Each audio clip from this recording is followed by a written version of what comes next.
savez, l'avènement de l'Internet a eu un impact sur les mœurs, les us et coutumes. Et surtout aussi par rapport à la femme elle-même, il y a eu beaucoup de scandales qui souvent la victimisent. Alors comment gérer tout ça? C'est l'une des questions à laquelle nous allons répondre au cours de cette émission, mais nous allons aussi toucher à ces questions qui blessent la femme au plus profond d'elle, mais parfois elle ne sait pas par où commencer, elle ne sait pas avoir des conseils, elle ne sait pas quoi faire. Aujourd'hui, il y a des orientations qui pourront l'aider. Madame, Messieurs, bienvenue à cette émission.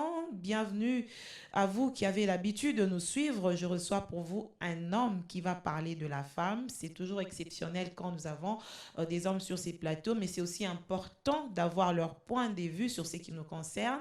Je reçois pour vous le frère Roger Baka. Bienvenue à vous. Merci, maman Fiza. Le frère Roger Baka a beaucoup de casquettes. Vous le connaissez certainement sur le plan évangélique. On l'appelle évangéliste. Il est prophète en même temps. Il referme peut-être tous les 5 ministères. Je ne sais pas. C'est à chacun. Selon que vous avez bénéficié de ces ministères, vous pouvez lui qualifier. Mais il est aussi promoteur de la télévision ERB-TV, si je ne me trompe. Il est initiateur d'une université pour la formation de la vie spirituelle des chrétiens. Alors, vous allez bien, pasteur? Ou bon, j'ai du mal à vous appeler frère. Bon, je pense que vous avez dit frère, et c'est le mot que je préfère le plus, frère Roger Baka. Je me sens à l'aise. Je vais m'y habituer au cours de cette émission. Oui, Frère Roger Baka, vous êtes oui. dans l'émission Femmes, vous êtes à l'aise de parler de la femme? C'est toujours une joie pour moi de parler de la femme. Ok. Je vous le rassure qu'il n'y a pas mieux pour moi que de parler de la femme. Qu'est-ce qu'elle représente pour vous, cette femme? Vous savez, le modèle de la femme, quand je parle de la femme, cela me renvoie à la notion de ma mère. Je sais définir la femme quand je regarde ma mère. Et a priori, je peux déjà te dire qu'on ne naît pas femme, mais on le devient. Pour moi, il y a une différence entre une fille et une femme. Puisque c'est de cela qu'il sera question, j'aimerais déjà que ceux qui nous suivent à la maison partent avec moi sur ces jalons. Ok. Je conçois par le mot fille toute personne de sexe féminin, Féminin, oui. capable de concevoir et de mettre au monde. Point. On s'arrête là. On s'arrête là. Et une femme? C'est quelqu'un, une personne de sexe féminin, capable de concevoir, 2, de mettre au monde, 3, avec une valeur ajoutée, qui est, c'est une personne qui a le potentiel de créer un environnement qui permettra l'alimentation, la croissance, je dirais même l'épanouissement de tout ce qu'elle a conçu. Si elle a un homme, si elle a des enfants, elle ne se limite pas à porter la conception, elle va au-delà. Elle ne va pas seulement se limiter à mettre au monde une personne vivante, mais la valeur ajoutée qui fait une femme, c'est la capacité de créer un environnement pour permettre la croissance de l'homme que tu as eu, son développement et des enfants que tu as mis au monde. C'est là qu'on dit éduquer une femme, c'est éduquer toute une nation. C'est là où la problématique de la femme se pose. Éduquer une femme, c'est éduquer toute une nation parce que la nation a pour cellule de base la famille. Ok. L'instrument indispensable pour le développement d'un homme en termes de vision et le développement des enfants en termes de potentiel, c'est l'existence d'une maman qui crée l'environnement. C'est-à-dire c'est la personne qui subit tous les coups. C'est la personne qui subit tous les assauts. Pour protéger le développement de l'homme, c'est elle qui subit le coup. Pour créer un environnement propice au développement de la vision d'un homme, c'est elle qui subit le coup. C'est comme un anti-choc, là. Voilà, donc elle est l'amortisseur de toutes choses. Vraiment. Mais je vous interromps un peu. Il y a 2 petits sous-points qui ressortent dans ce que vous dites. Est-ce que vous ne pouvez pas retirer la condition de la maternité parmi ces points qui font à ce que la femme soit femme? Ça, c'est de 1. De 2, quand on sent aujourd'hui que ça ne va pas, il y a dégradation des mœurs, il y a beaucoup de choses qui ne marchent pas. Est-ce que on peut aussi renvoyer la responsabilité à la femme? Deux petites sous-questions qui ressortent avant que l'on aborde évidemment notre Pour point moi, de ce jour. j'estime que l'homme ne se marie pas seulement pour avoir des enfants. Ok. Ce n'est pas, je parlais des composantes de l'homme et des enfants. Que les Mais ce n'est enfants, pas lié au fait ce n'est pas d'accoucher. lié au fait d'accoucher. Ok. Non. Ok, C'est là lié- c'est clair. C'est beaucoup plus lié au fait d'accoucher, si cela arrive, mais de protéger le fruit de votre accouchement Tout à et fait. permettre sa croissance. Parce qu'il y a des seuls qui mettent au monde qui jettent des enfants.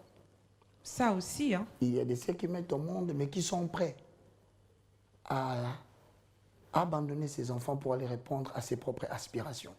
Une femme, c'est quelqu'un qui s'oublie dès lors qu'elle devient responsable d'un homme, éventuellement des enfants s'ils peuvent venir. Donc, je pénètre votre pensée, je vous dis, je ne lie pas la femme à la maternité.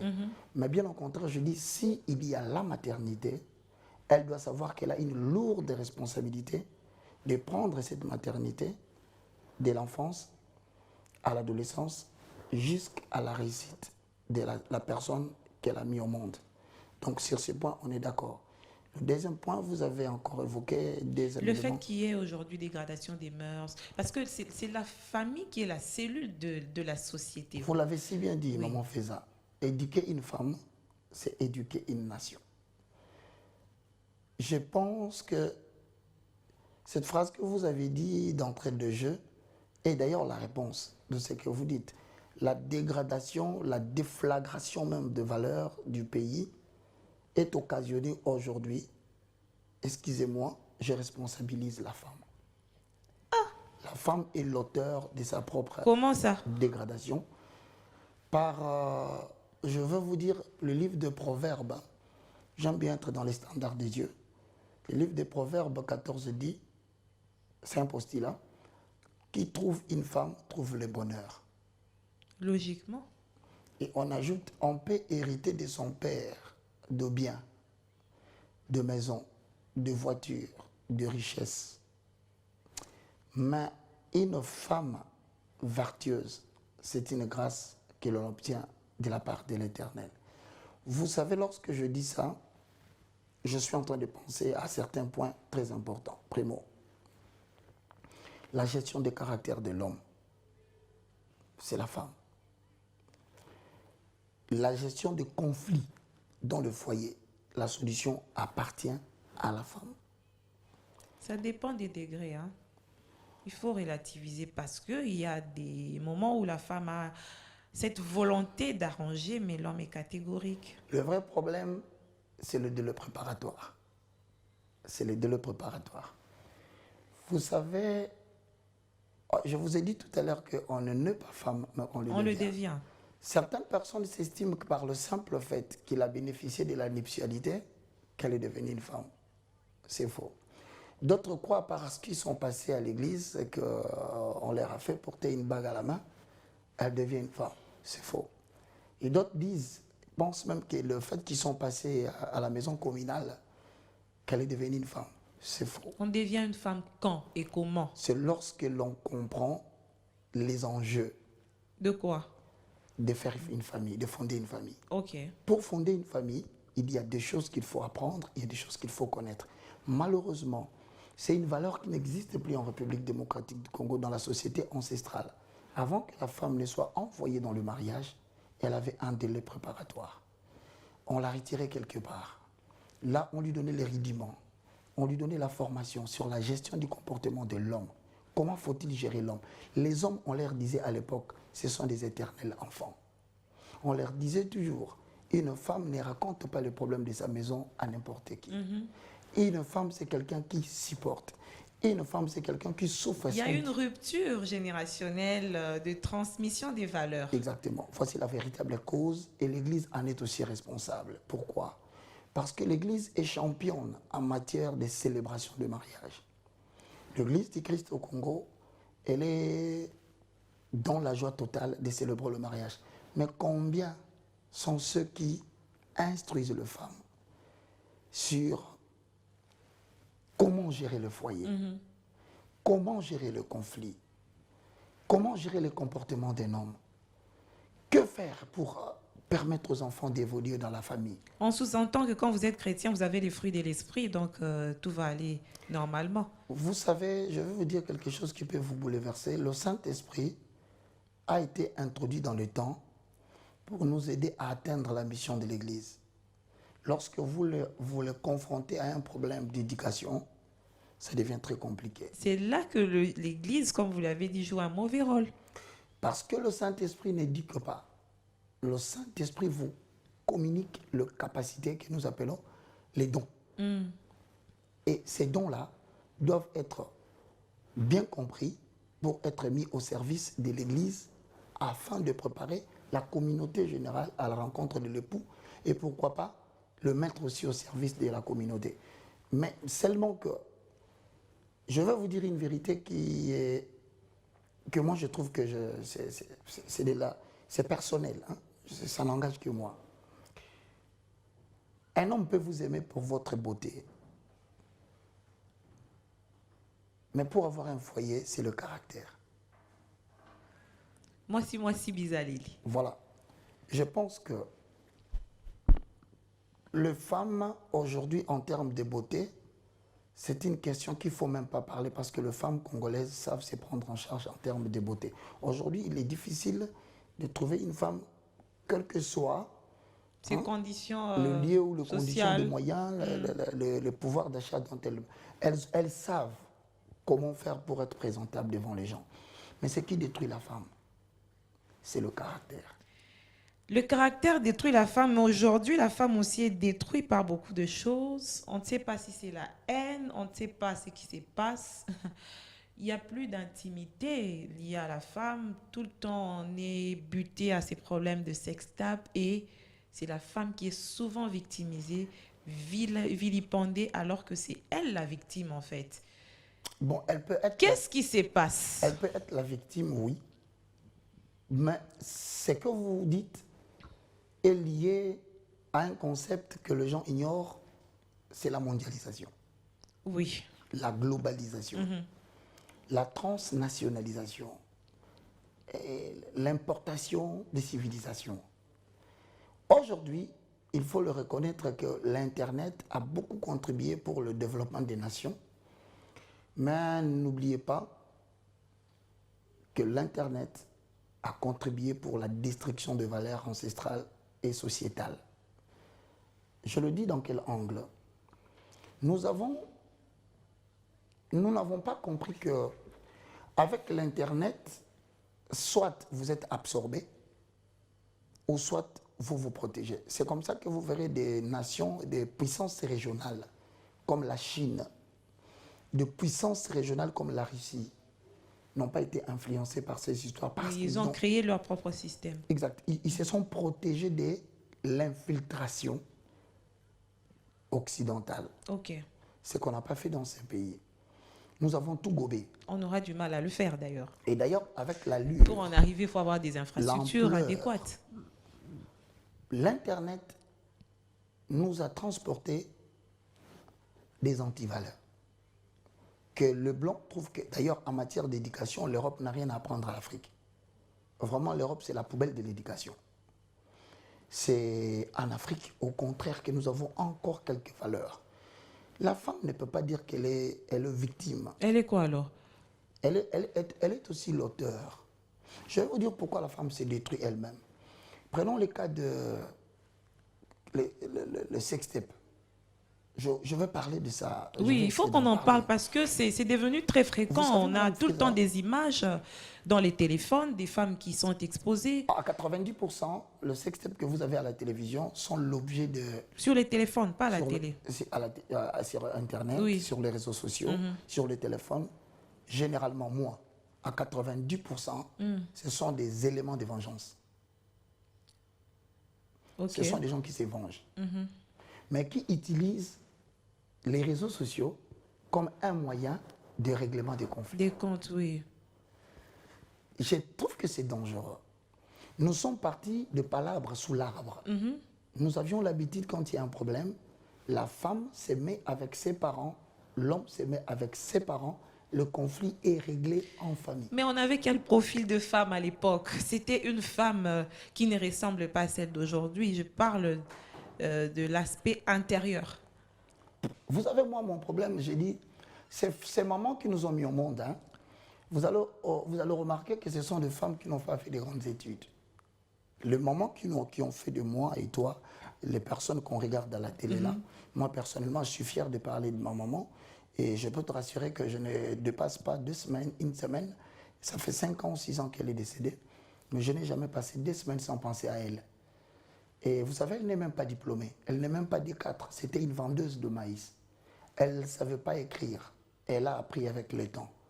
Mais elle a formé un garçon dans la société qui est une réponse à beaucoup de problèmes. La question que je pose, pourquoi aujourd'hui les femmes intellectuelles qu'elles sont aujourd'hui n'arrivent pas à faire des enfants intelligents avec une mentalité solide? Qu'est-ce qui se passe? La problématique, tu l'as déjà dit, c'est la rupture de la formation transgénérationnelle. Les filles ne sont plus préparées au mariage.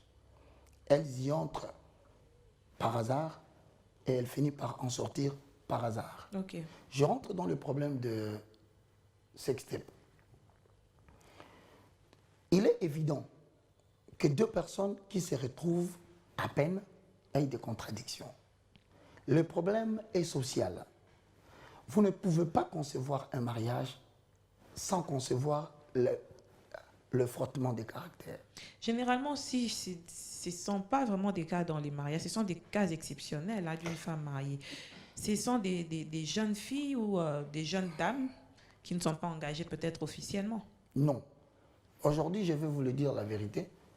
Ce sont plus les gens qui se sont mariés, qui se sont dénudés à la télévision par des sextapes. Ok. Bon, je vous le confirme.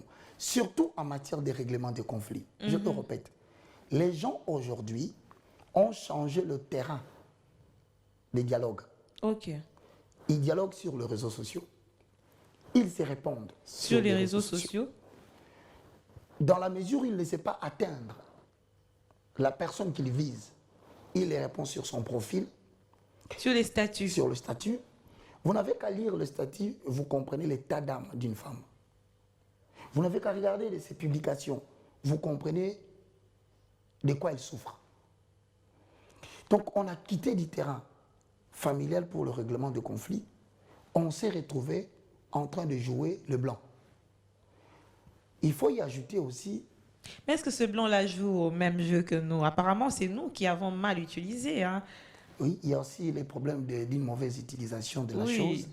Mais je pense que la grande partie des difficultés que nous avons aujourd'hui pour le sextape, c'est qu'en fait, pour ne pas parler de conséquences, je vais y arriver, c'est que la femme se retrouve dans une situation où elle s'est dit, il y a beaucoup de temps, on ne m'a pas permis, moi, de m'exprimer. Vous voyez, elle est d'abord dans cette optique-là. On ne m'a pas permis dans ces pays de m'exprimer. L'homme m'a blâmé, m'a brimé, l'homme m'a minimisé. On l'a chosifié. M'a chosifié. Je suis au point où on parle de l'émancipation de la femme. Alors il faut s'émanciper sur je vais te dire la mauvaise compréhension des vidéos de la chose. nues. Je vais te dire la mauvaise compréhension. On m'a dit qu'aujourd'hui, non seulement je suis émancipé, il y a la parité. L'interprétation de ces 2 choses a posé problème dans la société. Avant de parler de l'émancipation de la femme, avant de parler de la parité, vous devriez commencer par former cette femme avant de lui dire ce que vous avez dit. C'est là où vous êtes en train de dire qu'est-ce qu'en Europe, ça s'est fait effectivement comme ça. Je crois qu'on a joué sur la civilisation africaine pour nous détruire. Et aujourd'hui, vous allez constater, malheureusement, si ça sera suivi sur Internet, la femme est devenue l'instrument de manipulation des foyers sociaux. Ils poussent les femmes à divorcer en Europe à tout moment. Pourquoi? Parce qu'ils leur disent, vous avez des droits. Mais nous, on n'a pas que des droits. En Afrique, les femmes ont beaucoup d'obligations. Alors quand vous changez de monde, vous leur dites, ici, tu as le droit de poursuivre ton mari en justice. Ici, tu as le droit de le renvoyer à 100 mètres du toit. Mais quand ça ne va pas, on arrête, on divorce. J'en arrive au point où ça ne va pas. La société est faite de problèmes. Et la société est faite en fonction de valeurs qui nous permettent de rester ensemble. Vous imaginez qu'aujourd'hui, Vous vous permettez d'avoir les images d'intimité de votre mari. Avec une autre femme? Non, non, non, parce que vous avez été ensemble, par Oui. amour, Ok. il s'est dénudé devant toi, Oui. tu as pris les images. Essayons d'aller dans ce sens-là. Et du coup, vous avez un problème. Vous utilisez l'Internet pour le menacer. Voici l'expression populaire. Si tu joues avec moi, je vais te publier. Je balance des vidéos. Vous savez qu'est-ce que la femme commet comme erreur à ces moments-là? Les relations amoureuses fonctionnent comme les gens qui viennent à la banque. Si vous venez à la banque, vous allez constater que les personnes qui sont dans des banques sont toujours bien habillées. Avec une cravate, une très belle chemise, un bon pantalon. Ils donnent toujours l'impression de mieux vivre. Vous savez pourquoi? Pourquoi? Parce que vous êtes en train de déposer votre potentiel financier entre les mains de quelqu'un. Vous avez besoin de la confiance. Voilà. Il vous donne la confiance. Et lorsque vous arrivez, par exemple, dans une banque où vous voulez déposer, je donne l'exemple de 4 millions, 5 millions de dollars. C'est une somme d'argent qui ne sera plus gérée par vous, c'est entre les mains des gens. Et prenez par exemple que vous vous retrouvez face à un banquier qui vous porte à peine un pantalon hip-hop. Vous vous rendez compte directement où va aller votre argent. Et vous sortez de la banque. Les relations amoureuses reposent sur la confiance. La femme s'est fait perdre une confiance totale elle-même. Pourquoi pas l'homme aussi? J'en viens parce qu'on parle de la femme. Vice-versa. J'en viens parce que je vais essayer d'aborder cela. La femme s'est exposée à la télévision pour dire que j'ai besoin de régler mon problème, mais il faut que ça soit public. Il faut que tout le monde sache que j'ai un problème. Nous avons assisté à des scénarios où des femmes mariées nous ont montré des scènes macabres sur Internet. Vous imaginez si vous allez dans la dimension amoureuse en termes de préparation pour entrer dans le mariage. Nous avons vu des femmes qui ont filmé des vidéos des hommes dans la chambre et qui les ont balancées dans des réseaux sociaux. Les hommes sont arrivés au point où ils ont dit non seulement qu'ils ne veulent plus voir les téléphones dans des chambres lorsque la relation n'est pas encore officielle. C'est fini, la confiance, elle est partie. Et où va le monde? Il y a la peur qui s'installe. Oui, tout à fait, ça devient difficile. Et vous savez, quand la peur s'installe, vous ne mesurez pas les conséquences dans les jours à venir. C'est qu'il n'y aura plus personne qui fera confiance à la femme à cause d'une femme. Il y a aujourd'hui des relations qui se sont rompues par le simple fait qu'une autorité, vous imaginez que les autorités ont besoin de fréquenter des amis, des filles, dans des réunions, dans des rencontres. Vous ne pouvez pas séparer les deux gens. Mais combien sont aujourd'hui capables d'accepter de rester dans un lieu privé avec une femme, non pas pour la bêtise, mais pour partager un repas, pour partager un moment de causerie? Tout le monde a peur. C'est le chantage qui s'installe. Les relations deviennent timides. Mais qui a commencé? Moi, je ne suis pas trop d'accord lorsque vous dites que c'est la femme qui a commencé à ces phénomènes d'aller régler les comptes dans des milieux publics. Au contraire, c'est l'homme. Je trouve que c'est l'homme qui a commencé ça. Étant donné que la femme est parfois faible, tu te retrouves avec une vidéo de cette femme-là. Et ce sont les hommes qui demandent les vidéos aux femmes. Bon, je ne sais pas pourquoi ils les font. Pourquoi ces hommes-là veulent immortaliser leur libido. Pourquoi ils veulent immortaliser leur moment sensoriel. Je ne suis pas d'accord avec ça. Vous n'êtes pas d'accord du fait qu'un homme demande à une femme une vidéo intime? Il ne faut pas le faire. Et s'ils ils vivent à distance? Ça ne se fait pas. Ça ne se fait pas. Pourquoi? Nous sommes en train de traverser une génération qui ne permet plus la liberté. Ok. Si vous concevez cela, et que c'est une génération qui ne permet plus la liberté, vous allez avancer. Mais je vous dis, je parle de la femme, pourquoi? Moi, je dois vous dire une vérité sincère, maman Feza. Si je suis devenu ce que je suis, c'est grâce à ma maman. À votre maman, oui. C'est pourquoi je la responsabilise toujours aujourd'hui. Je dis à la femme, je voudrais voir ma mère en toi. Je ne veux pas que tu sois comme ma mère, mais je voudrais que tu règles... Ça ne serait pas trop lui demander aussi? Non, je voudrais que tu règles les choses comme ma mère l'avait fait. Moi, je vécu avec un papa terrible.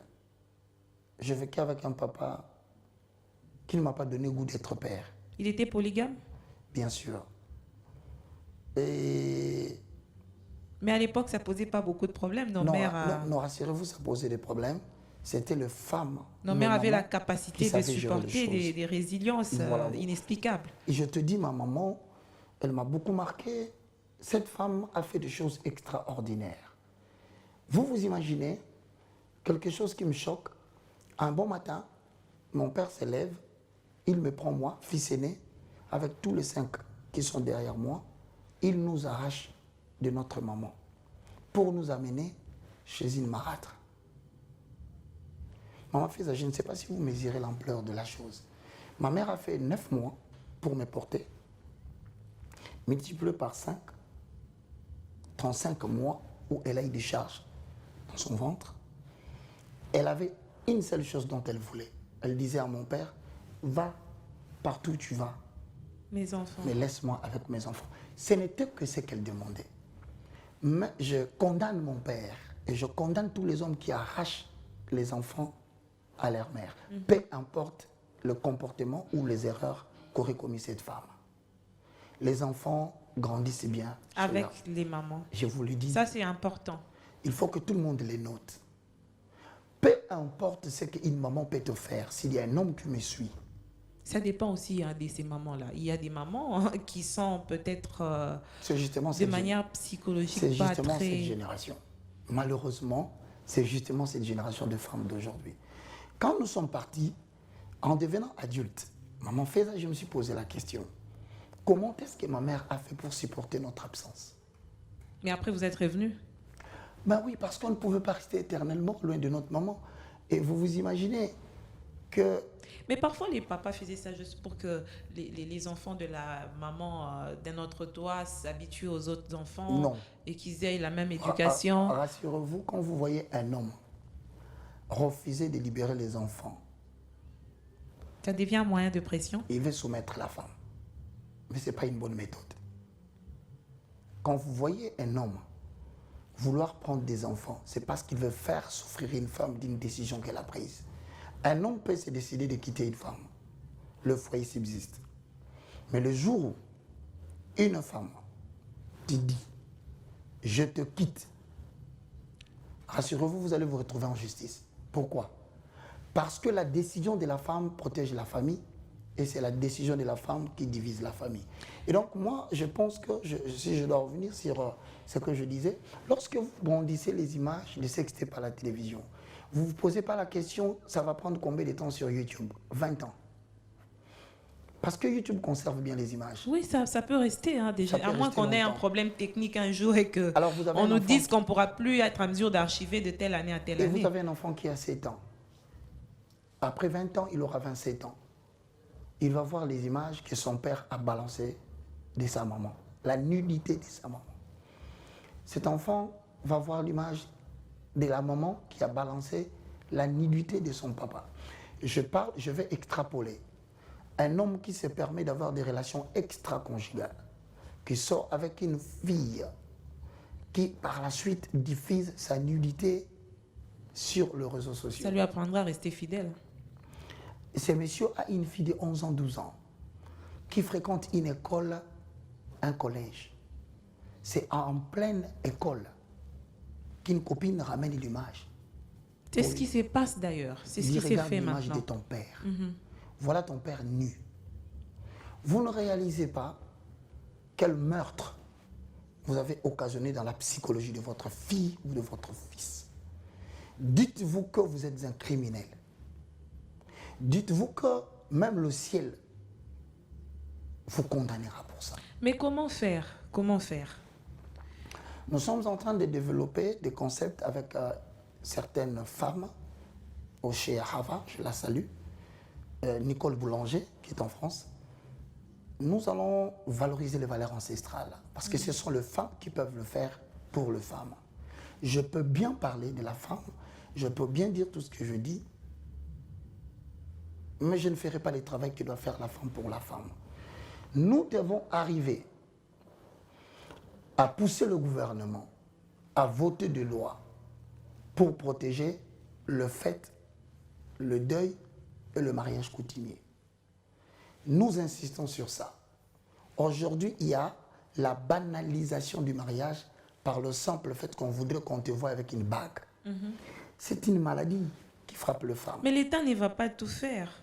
Mais l'État, dès qu'il vote des lois, par exemple, je te dis, qu'il vous dit que le mariage reconnu aujourd'hui, c'est le mariage quotidien. Nous ne voulons plus des dépenses exorbitantes pour des gens qui veulent démontrer qu'ils se sont mariés pour ne pas rester ensemble.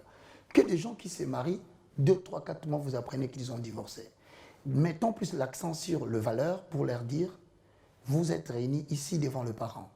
Le jour où, même les hommes, j'en connais moi, moi j'en connais qui en changent 3 mois plus tard, divorcés ou bien la femme décède 2 mois, 3 mois plus tard, vous apprenez qu'il s'est remarié. Il s'est remarié, oui. Il faudrait que sans transition. Voilà, il y a aussi des hommes et des femmes qui, c'est très facile pour lui de dire le mariage. De refaire sa vie, oui. Le mariage est un contrat. Mais ce sont des abominations que nous vivons dans notre génération. Comment le mariage sera un contrat? Et quand ça ne marche pas, il fait quoi? Voilà. On peut se tromper de partenaire. C'est là où je dis qu'on va développer des mécanismes. On peut se tromper de partenaire. C'est pourquoi je dis qu'il faut développer des mécanismes pour que nous apprenions à tout le monde comment régler autrement les conflits. Ce n'est pas du jour au lendemain que vous prenez la décision du divorce. J'en connais qui, de 20 à 30 ans, de 30 à 40 ans ont divorcé, mais de 40 à 50 ans ont dit cette phrase que je dis. Si j'avais la maturité que j'ai aujourd'hui, je n'aurais pas divorcé. Et maintenant, où sont les enfants? Où se trouve le potentiel de la vie de cet homme qui était appelé à réussir? Et vous-même, vous avez raté ce que vous pouviez faire. Je demande, par exemple, je donne le cas des femmes aujourd'hui qui sont dans la mystification du mariage. Excuse-moi, il y a une maladie qui frappe aujourd'hui les femmes. C'est quoi? La bague. Pourtant, moi, de plus en plus, je rencontre des femmes qui se disent que ce n'est pas une finalité. C'est parce qu'ils commencent à comprendre que le plus important n'est pas de se faire passer une bague au doigt, mais c'est d'être aimé. On n'aime pas une femme, on aime le caractère d'une femme, mais on apprécie sa beauté et son corps. Mais de moins en moins aussi, on a des femmes aimables. C'est aussi le fait de cette émancipation-là qui donne un peu à la femme un esprit de révolte. Elle se suffit à... Non, qui n'a pas ballon. Vous savez pourquoi nos mamans se sentaient faibles, hein? Je ne dis pas qu'elles étaient faibles. C'est parce que l'homme avait la responsabilité de prendre à main la charge du foyer. Mais c'est aussi des milliers de destinées qui étaient étouffées. 90% des femmes qui travaillent se retrouvent avec des maris infidèles. Mais il y a même une... Je veux revenir sur ça. Il y a une fille qui est passée dans cette émission pour demander à ce que les femmes, qu'on appelle deuxième femmes, puissent être reconnues par la loi. C'est-à-dire, elles jouent un rôle important dans la vie de cet homme, mais pour elles, cette reconnaissance doit être plus dans le sens où, quand l'homme décède, elles doivent avoir des parts parce qu'elles ont eu à contribuer à un certain moment dans la vie de cet homme. Voilà. C'est un scandale. Beaucoup de gens n'ont jamais été d'accord avec cette dame-là. Vous venez de dire quelque chose qui est très important. Il y a des hommes, après avoir réalisé qu'il a commis l'erreur de choix, se décident de ne pas divorcer. Mais les hommes sont aussi... oui, ça, ils se décident de ne pas divorcer. Pas, il dit, je ne divorce pas. Donc, je vais me trouver des béquilles. Excusez-moi de l'appeler ainsi. Hein. Des béquilles? Des béquilles. Hein. Béquilles. Vous avez dit béquilles? Des béquilles, oui. Donc, l'homme est handicap? L'handicap, c'est la vie conjugale. Il n'a pas réussi les choix. Pourquoi il n'a pas réussi? Le mariage exige compagnie. Donc, vous êtes obligés de passer des temps ensemble. Il faut que ce soit quelqu'un que tu considères aussi comme ami. Bon, écoutez, c'est pour cela qu'il faut aller au-delà du fait d'être la femme de quelqu'un, il faut être son ami. C'est un effort qu'il faut fournir.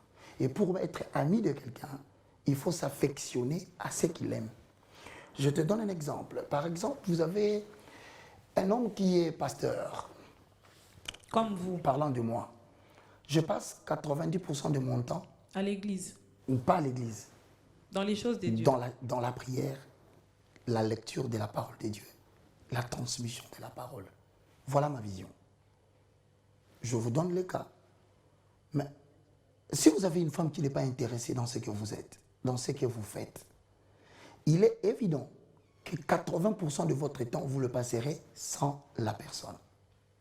Déjà, vous venez de perdre une grande partie. Mais ça va créer un vide de l'autre côté. Et le vide est comblé par qui? Par justement la personne qui passe le temps et qui comprend la même vision, qui accepte la même vision. Alors que quand il faisait le choix, il n'a pas retrouvé cette femme. Donc les pasteurs aussi peuvent, C'est la raison pour laquelle vous voyez, il y a beaucoup de peuvent pasteurs. être infidèles. Je suis en train de t'informer que c'est la raison pour laquelle vous voyez des pasteurs infidèles. Il y a des pasteurs infidèles. Oui. Cette infidélité est due au fait que le temps qu'il passe dans la réalisation de sa raison d'être, si c'est 90%, alors c'est parti. La femme ne voit l'homme que le soir. Et voici la conséquence qui en découle. C'est que Mais dans les profils de ces pasteurs-là, quand ils sortent avec d'autres femmes, ce ne sont pas forcément des servantes. Je te dis, Ce ne sont pas des servantes, visiblement. Je te Ils dis, ont besoin de découvrir d'autres vérifie personnes. bien, sur 100% de pasteurs, 80 sont tombés avec des protocoles. Parce que justement, ces protocoles font le travail qu'il aurait voulu que sa femme fasse. Mais écoutez, la femme a aujourd'hui des articles 44, des articles 45 dans le code de la famille. Patati, Oui, il y patata. a le code de la famille qui protège aussi la femme. Mais maintenant, moi, je pose la question. L'homme a besoin d'une femme qui doit lui donner de l'eau. Mais la femme a le droit de choisir son métier. Elle dit... La femme travaille. Frère Roger, puisque nous y allons, allons-y dans un cas où acceptons on a un couple qui travaille. La femme travaille, l'homme travaille aussi. Et vous vous retrouvez à la maison à 19h. Je fais un effort, par exemple, de vous servir à table votre repas. Mais après, quand vous allez dans la douche, vous pouvez prendre votre bain seul. Prenons un cas où il faut mettre de l'eau dans la douche du monsieur pour qu'il puisse se laver. C'est toujours la femme qui doit porter le seau pour aller mettre de l'eau dans la douche, comme il se faisait dans le temps. moi, je vais te dire une chose. Personnellement, moi, je n'ai jamais demandé à quelqu'un de m'apporter de l'eau dans la douche. Non, peut-être parce que l'eau Il coule. arrive des fois, je nettoie même, je peux balayer la maison. C'est pas ça les problèmes des hommes. Qu'est-ce que vous voulez? Apparemment, il y a... Moi, beaucoup de femmes se plaignent que les hommes sont N'oubliez jamais. des insatisfaits N'oubliez éternels. jamais, n'oubliez jamais une chose. C'est pourquoi un homme t'a choisi. N'oubliez jamais ça. C'est pourquoi un homme a dit, je vais t'épouser. Je vais terminer pour te dire dans les exemples que tu as donnés. C'est très grave.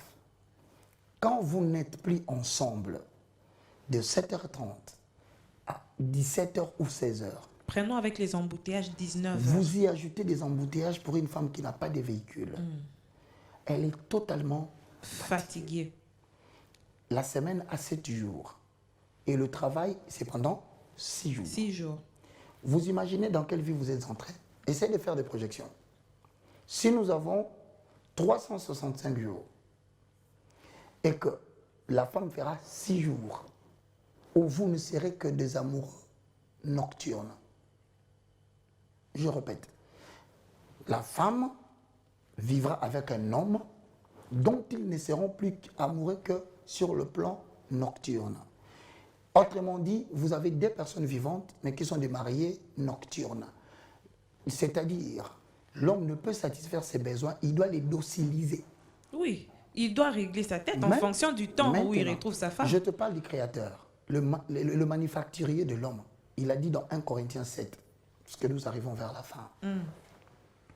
Ne vous privez pas l'un à L'un l'autre. de l'autre. Si ce n'est d'un commun accord, pour vaquer à la prière.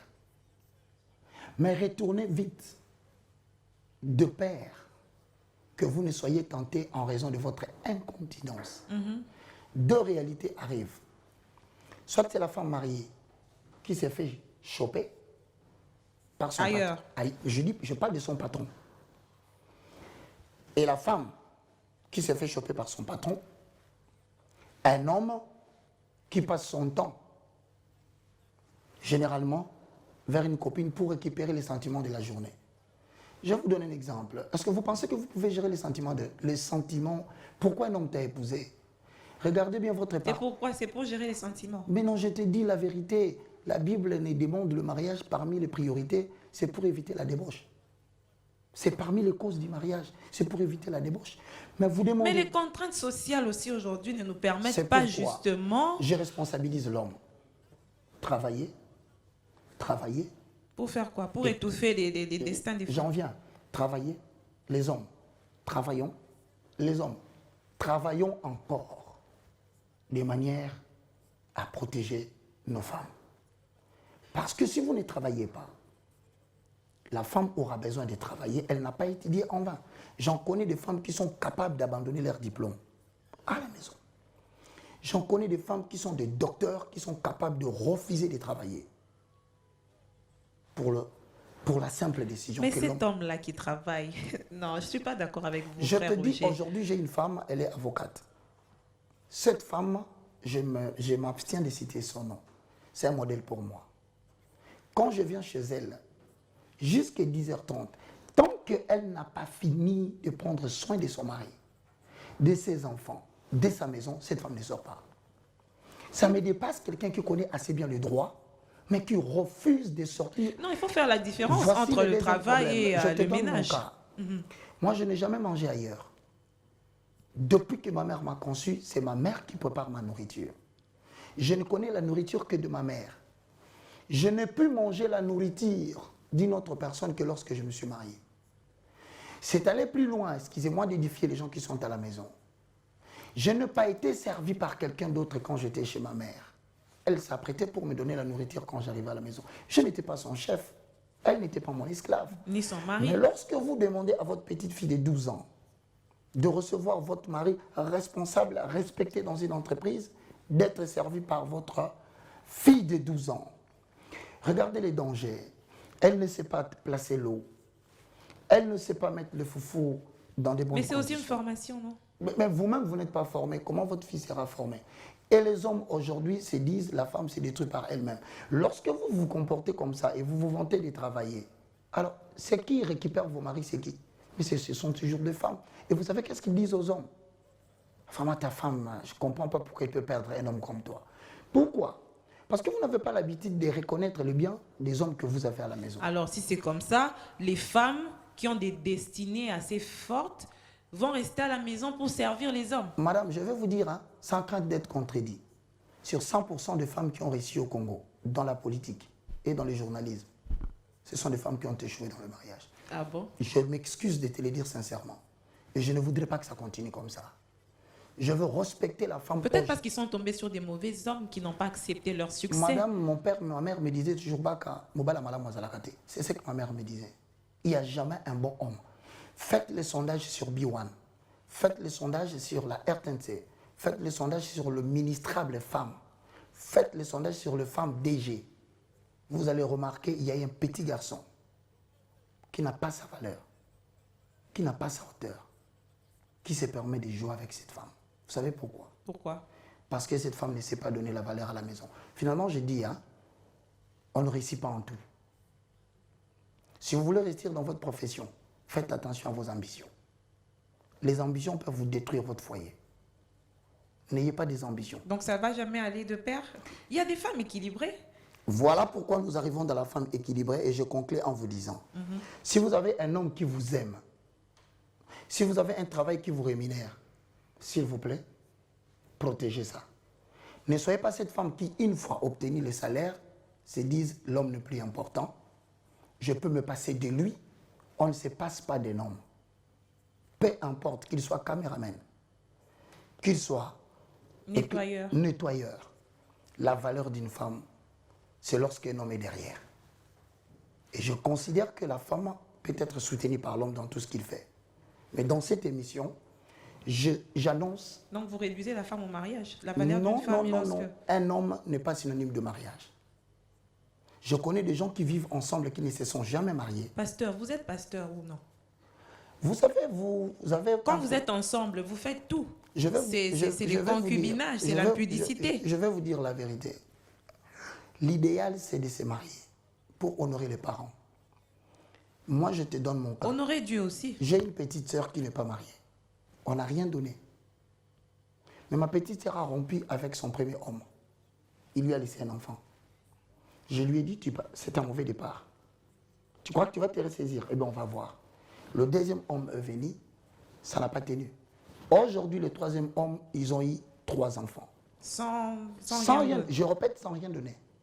Mon père me fait asseoir, il me dit, Baka, tu vois ce que ta petite sœur fait. Ma mère dit, et aujourd'hui j'ai béni Dieu, papa et maman sont décédés. Cet homme m'a appelé. Peut-être qu'ils vont suivre cette émission. J'aimerais donner quelque chose entre tes mains, Baka. Parce que c'est toi le chef de la famille. Vous savez ce que je lui ai dit? Je n'ai pas besoin de ton argent. Oh. Tu sais pourquoi? Ma plus grande joie, c'est de savoir que ma sœur est en paix. Et que tu es là dans la maison. Mais symboliquement, il doit faire Et les quelque enfants chose. Vous passent. devez quand même bénir ce À mariage-là. quoi c'est important de prendre des symboles s'il faut le remettre demain? Non, mais ils ont fait preuve. Vous savez combien de personnes aujourd'hui, les parents ne sont pas à l'aise pour avoir bouffé l'argent? Je demande qu'on annule la dot. Qu'on annule la dot. Je le dis. Que les gens se mettent en couple, en concubinage. Je dis ceci. Ils font tout. Vous êtes Si pasteur. si ça continue comme ça, nous allons donner des contrats au mariage. Vous êtes unis pour 2 ans. Nous ne prenons rien. Et puis, ils vivent en couple. En tant que chrétien, c'est... Je vous dis, cette chrétienté dont vous parlez, non, c'est pas je ne sais pas de autorisé. quel modèle de chrétienté vous parlez. Vous connaissez Jésus-Christ de Nazareth, qui est votre sauveur, qui est le mien. Son papa s'appelait Joseph. Sa maman s'appelait Marie. Ils n'étaient pas encore ensemble. Mais le jour où Dieu a parlé à Joseph, il lui a dit, prends pour époux Marie. Le ciel a entériné lorsque la société n'avait pas encore accepté qu'ils soient ensemble. Dans le mariage, on n'a pas besoin de ce que tu donnes à la famille. Voilà pourquoi les hommes choisissent les femmes. Mais on a besoin que les pasteurs puissent mettre Je la vous main garantis encore que ce n'est pas un pasteur qui bénit un couple. Il faut qu'on arrête ça dans le pays. C'est qui? C'est le parent. Un parent peut demander une bouteille de vin. Un parent peut demander 10 $. Le mariage doit être honoré de tous. Vous savez, l'honneur du mariage, c'est quoi? C'est d'avoir un papa et une maman d'une femme qui sont tranquilles, qui ne sont pas dérangés tous les jours. Le débat sera long sur cette question. Alors, gardez vos millions pour vous, cher homme. Gardez vos 50 milliards pour vous. Sachez que tout ce que le papa a besoin, c'est la paix. Mais on n'a plus de paix dans le foyer. À quoi ça sert de se marier? Donc moi, je demande qu'on annule d'abord le fait pour éviter que les gens le fassent par comparaison. 2. Je demande que le mariage se fasse chez le parent. Fini, pas les salles. 3. Cette affaire de bague, moi, ça commence à me titiller les narines. Vous n'avez pas de bague, vous? Je te dis que c'est toutes les femmes qui se marient, ils brandissent la main comme ça. Mais votre bague, elle est où? C'est parce que moi, je n'ai pas fait la bénédiction nuptiale et je ne crois pas au mariage de l'Église. Je pense que ce sont des dépenses inutiles pour une famille qui commence la vie. Mais pourquoi les pasteurs disent aux gens que c'est un concubinage? Mais c'est parce que tout simplement, ces pasteurs que vous croyez être des modèles dans Ça le ne mariage... vient pas de la Bible. Je te rappelle que ce pasteur que vous croyez être le meilleur... Mais vous tirez votre fondement d'où lorsque vous ne croyez Bible, pas? De la Bible. Ouf. Le premier mariage que j'ai honoré dans la Bible, c'est dans Genèse 24. C'est le mariage où un père a donné sa fille Frère en Roger, mariage. on a fini l'émission. Je vais conclure en te disant, je suis l'homme le plus choqué. Si vous continuez à me poser des questions sur ce plateau, je vais remettre en cause beaucoup de choses. Donc arrêtons. Voilà, j'interpelle maintenant en arrêtant. Très chère femme ministre, si vous avez suivi cette émission, je vous respecte. Mais si vous n'avez pas réussi votre mariage, vous n'êtes pas un modèle pour moi. Très chère femme de médias, si vous avez réussi le challenge d'être une icône de médias, si vous n'avez pas un mariage ou vous rentrez chez un homme avec des enfants, vous n'attirez pas mon attention. Ma mère a souffert, elle a échoué dans le mariage, mais elle a réussi à donner au monde un garçon qui prêche et qui enseigne. J'aimerais bien prochainement avoir le point de vue d'une dame qui a réussi professionnellement et qui n'est pas mariée. Quelle fierté! Oui, je lance cet appel. J'espère que j'aurai quelqu'un qui viendra. Merci beaucoup, frère Roger, d'avoir répondu à notre invitation, à nos questions, à nos préoccupations. Le débat est long. On pourra continuer prochainement. On a abordé beaucoup de questions, mais c'était important de les aborder comme ça pour éclairer la lanterne des uns et des autres sur certaines préoccupations. J'aimerais tout simplement dire ceci, Feza. Oui. Madame, un homme peut ignorer les qualités d'une femme. Mais on reconnaît la valeur des parents, c'est après le décès. Remarquez, sur 100% des enfants, 90% vont voir leur maman dans des cimetières. Ils ne vont pas voir leurs parents, leur papa. Moi, aujourd'hui, je suis fier d'avoir une maman qui s'appelle Maman Baka. Elle n'a pas étudié, elle a vendu au marché. Elle ne savait pas lire, mais j'ai envie d'aller la voir tous les jours. Pourquoi? Elle a souffert pour que je sois ce que je suis. Et aucune femme sur terre ne remplacera sa valeur. ne me la fera oublier. Merci. Soyons des femmes des valeurs. À bientôt, frère Roger, pour une autre émission. C'est moi qui suis le plus flatté Je vous apprécie beaucoup, vous avez une profondeur et vous êtes à féliciter. Et j'espère que Dieu va vous aider aussi dans ces domaines. Amen. Merci beaucoup. À bientôt, chers téléspectateurs.